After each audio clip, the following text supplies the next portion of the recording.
Hey, what's going on, guys? This is Mias, and today I'm actually going to be reviewing the not really new tournament policies. To be fair, most of these new changes are just changes that already always existed, but they're now officially just part of the rules, I guess. But obviously, if you had to appeal to like a head judge or something, he would tell you, oh yeah, this is the way we actually function.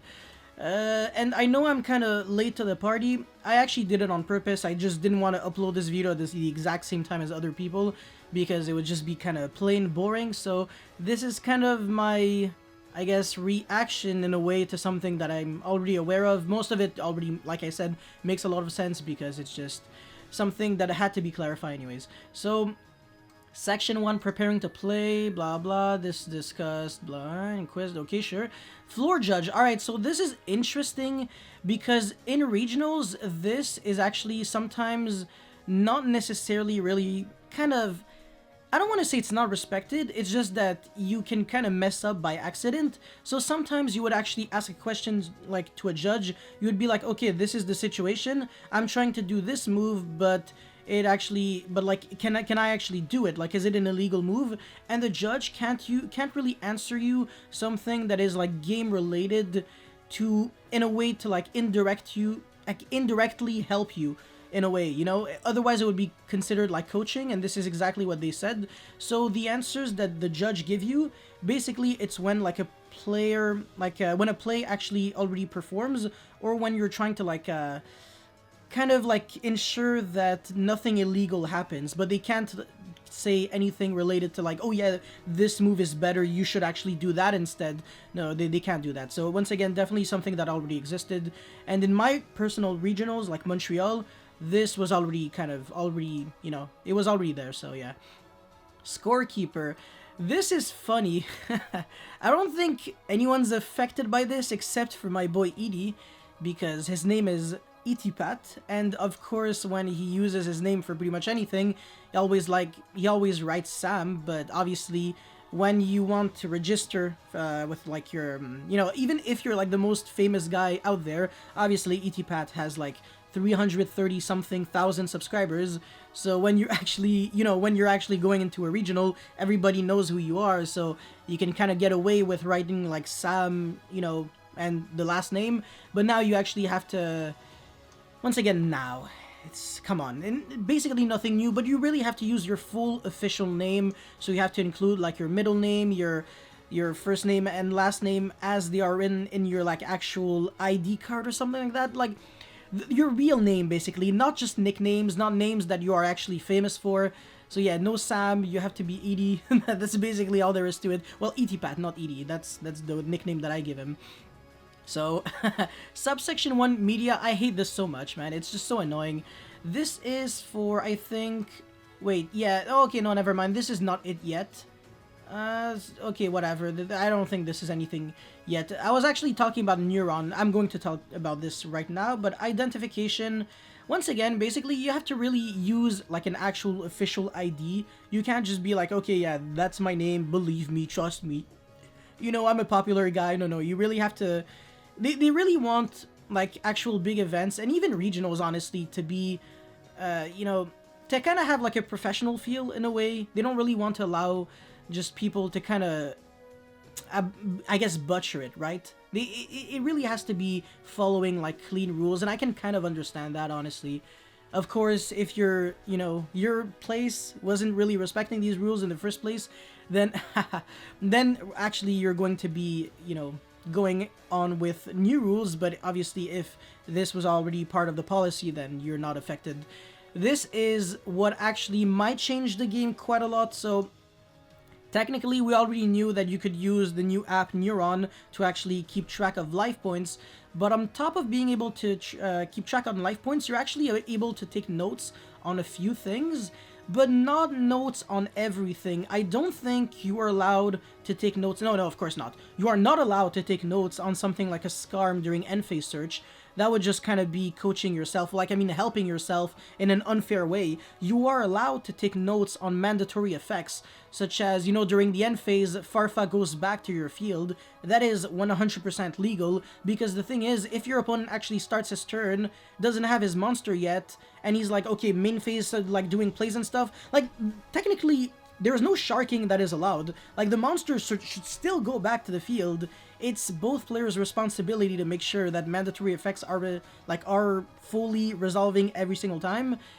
And, you know, that unfortunately happened to me, like, at a YCS, actually, where I just forgot, like, an Electrum draw, and because of that, I had to do, like, a really insanely stupid line of play just to draw one card with Electrum, just to kind of get me out of a situation, but that should have never existed in the first place. I feel like the judges should have been like, okay, yeah, you didn't really do too many plays, like, in between, so you should draw your card now, but, you know, it's very specific scenarios and stuff, so I guess I can understand, but yeah, man, judges definitely have, like, one of the most annoying jobs out there, and it doesn't really pay you well. I don't know, do any people who actually watch my videos is, like, an actual judge? And of course I know Kevin is one, but I don't even know if Kevin watches my videos anymore. Anyways, so yeah, they don't want you to use, like, any other app. It's literally just Neuron. And by the way, you still have to keep, like, a written track of the life points every time, like, when you're playing. It's not just, okay, I count the life points on the app and that's it, that's all. You still have to use, like, garbage paper and stuff. I don't like this because the thing is, when you actually get to high level playing in Yu-Gi-Oh, you realize that people don't really care about life points too much, because to be fair, life points is probably one of the least relevant resource in Yu-Gi-Oh, unless you're actually going into time, in which case the life points actually do matter. Or let's just say you're paying life points on turn 1, your board gets broken, and then your opponent has just enough for, like, Boral Sword that can attack twice, in which case life points actually change everything. But more often than not, life points actually just don't change anything. Like, you could have 20,000 life points and I'm still gonna beat you if I have everything, or I can have, like, 50,000 life points, but I just can't play the game, and of course it's just, you know, sometimes it's just the matchups, or it's like a matter of time before I die. So yeah, anyways, understand the policy.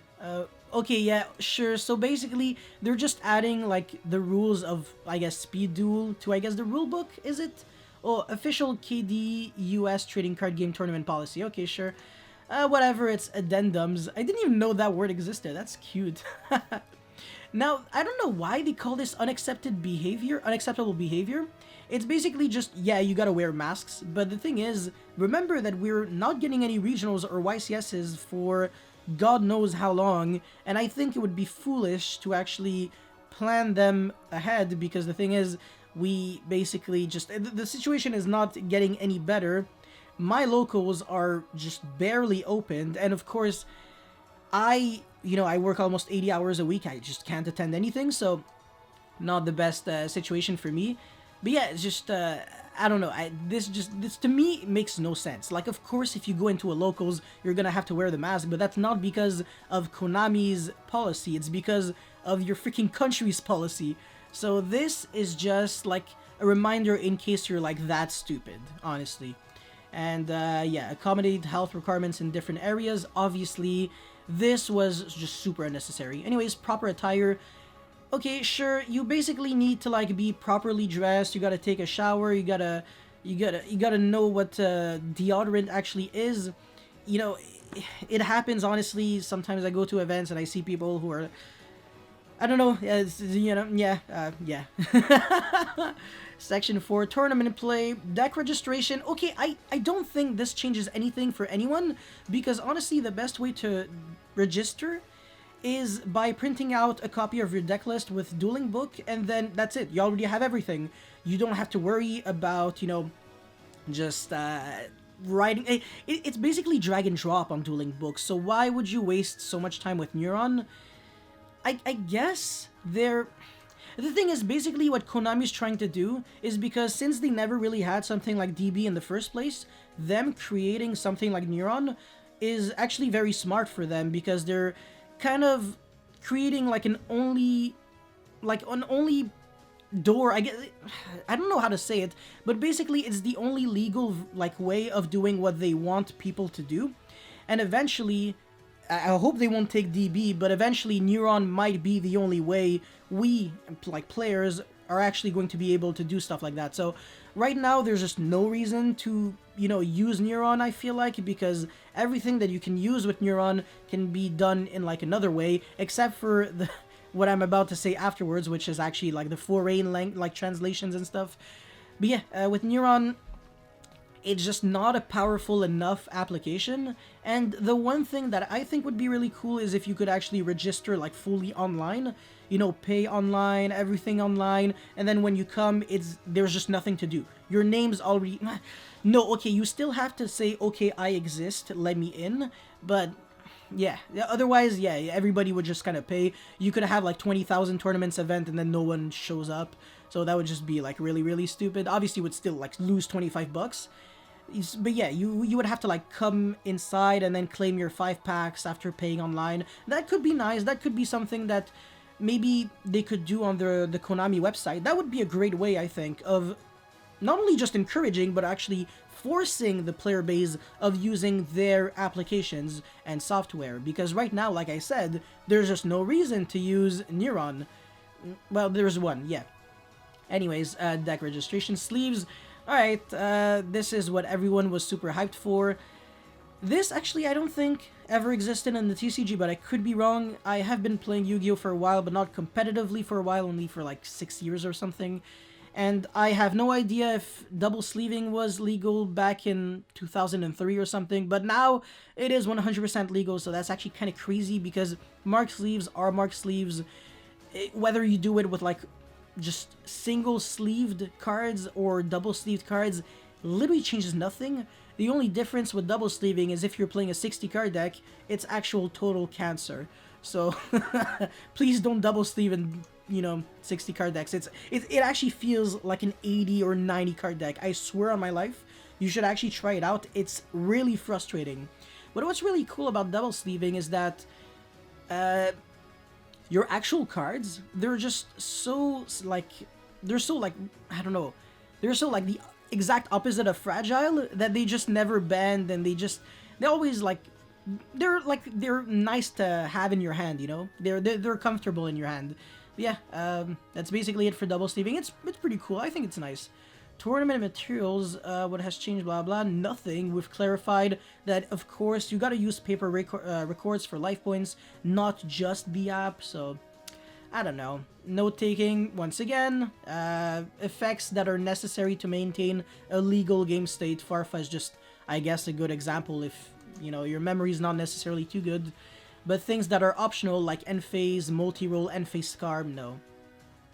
That's basically it. Loops, they didn't clarify it here, but the thing with loops is that if there's like an infinite loop going on, you can just like fast forward, and I mean kind of skip actually all the way until the end, and just say, okay, by the way, I'm going to show you why this is a loop, so this is over. There's no like, okay, no, play it out. No, that would be bullshit. So this should be the rule with loops. I don't think it actually changed, but maybe they just made it official, so now it's actually part of the rule book, but anyways. Constructed, blah, side deck, okay, yeah, sure, nothing at all. The only thing, really, is that... Now, actually, I don't even know if I understand this well. I don't know if you have 3 minutes to side, like, 3 minutes to put cards in your deck, remove them, and then that's it for the 3 minutes, and then you have whatever how much time you need to actually like shuffle your cards, well, pile shuffle, and then like present the deck to your opponent, or the 3 minutes actually include all of the shuffling and stuff. And also, you can't just take like 3 minutes to like side, be like, okay, I already sided in like 30 seconds, but since I'm playing Brandish and I want to gain 100 life points in time with Kaina, I'm just gonna pretend like I'm siding for like an extra 2 minute 30 seconds. So this is like a very easy to bypass rule. I'm not encouraging cheating or anything, but the thing is, you can't really judge someone with his... I mean, technically you should always try to judge someone with his intentions, but it's really, really difficult. I could actually say something right now. Well, okay, sure, I'm gonna say it. There was a loss, well, not even a loss actually, it was a draw that I had at Nats because I had 10 seconds left in my turn. no, sorry, 30 seconds, and in 20 seconds, I managed to summon a triple burst dragon while my opponent was under Mystic Mine and Sekka's Light. So, in other words, he couldn't activate any monsters, spells, or traps, and it was my turn, and I had 10 seconds left, so I said battle phase with 10 seconds left in my turn, and then he was like, wait, no, hold on, I'm going to check your banish to make sure that the cards that you banished with Levianeer are actually light and dark. I want to check your graveyard for a couple of seconds. You know, obviously he doesn't even care about checking anything, because he knows I'm not cheating. Like, unless I'm really that stupid and I banish like fire monsters with Levianeer, it's the one way I actually get cucked, but obviously I didn't do that. And because of the fact that he was, you know, doing that for 10 seconds, it was actually a draw because I couldn't attack with Triple Burst, and that monster, by the way, deals piercing damage, in case you didn't know, and he had a bunch of monsters in defense, and I knew one of them was like a Thunder Dragon-esque monster, and I knew I would have dealt damage, so instead of being a draw, it would have been a win for me. And that would have been huge because I wouldn't have like 3 losses, 1 draw. After like round 11, I would have like just 3 losses, and I was gonna be like just one way away from topping. But you know, it happens. It's the kind of mistake that you gotta do once and then just no, okay, sure, I'm not gonna do this ever again. I'm not even going to give them a chance to even appeal this, and if they do, I'm actually just going to give evidence that they can't do that. Because of course, if you remember the game, I think it was Jay Quincy against Joshua Schmidt. Joshua tried to use Burlow Dragon to just waste time, and that's it, and just stop him from going into the battle phase, but of course you can't do that. Even though you're technically allowed to interact with your opponent, you're not allowed to do it simply just for the sole purpose of stopping your opponent from being able to play, or just being, I guess, kind of, you know, just having like a toxic vibe, I guess. It's just illegal, even if technically by the rules you can do it. This is why I say you should kind of judge someone also with his intentions and not just the actions that he does. It's really hard, but it's what you gotta do. So yeah. Card legality, whatever. Okay, sure, this is basically foreign and errata. So if you have the official like the official updated card, then basically you're good. It's same thing with like foreign. If you have, you know, another copy that is in like the language of the country that you're in. So for example, I'm in Canada, so both French and English are 100% acceptable if my opponent doesn't actually, you know, speak if my opponent doesn't speak French and I have a 100% French deck, technically within the rules, I'm not actually supposed to give him translations. If I do, it's because I'm a nice jack, because, you know, Canada is just like a bilingual country. But yeah, it's just nice, I guess, to be able to have like Neuron and just be like, okay, I'm gonna go on the like on that database or something. I don't know what the frick is camera search. Just this is whack. If you actually have to like scan your card and be like, oh, okay, now that I actually have the card in real life, I'm going to show you. It's so dumb because obviously database function would be nice, but you can only use the offline functions of Neuron when you are in a game, which is just frustrating. And translation errors, this is funny. Yeah, obviously. Once again, it's kind of like the same thing with everything else. So that's basically all I had to say for the new, not really new. I guess outside of like double sleeving and everything being made official, there's basically nothing new, but that's basically all I had to say. Thank you very much for watching, and I'll see you next time. Peace.